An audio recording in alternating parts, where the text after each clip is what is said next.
Нұржамал Шырымбаева, Қазақстан Республикасының президенттік орталығындағы экспозицияларды және көрмелерді ұйымдастыру қызметінің басшысы.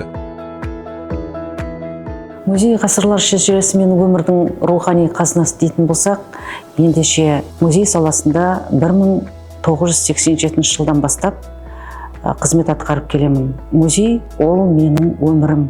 Оның өзіне тән қиындығы да, қызығы да қатар жүретін сала. Осы музей саласына арнауымның өзі, ол музейдегі жүргізіліп жатқан қор жинақтау, ғылыми зерттеу, көпшілікпенен жұмыс, бұқара халықпен жұмыс атқару, дәрістер оқу, конференциялар ұйымдастыру.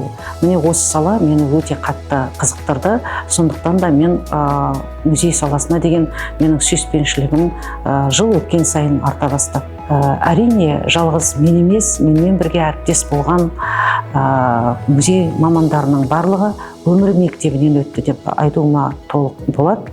Музейлік мамандармен бірге көптеген көшпелі көрмелер, көрмелік жобалар, ғылыми зерттеу жұмыстарында болсын, ғылыми ағартушылық жұмыстарында болсын, өз үлесімді қосып келемін.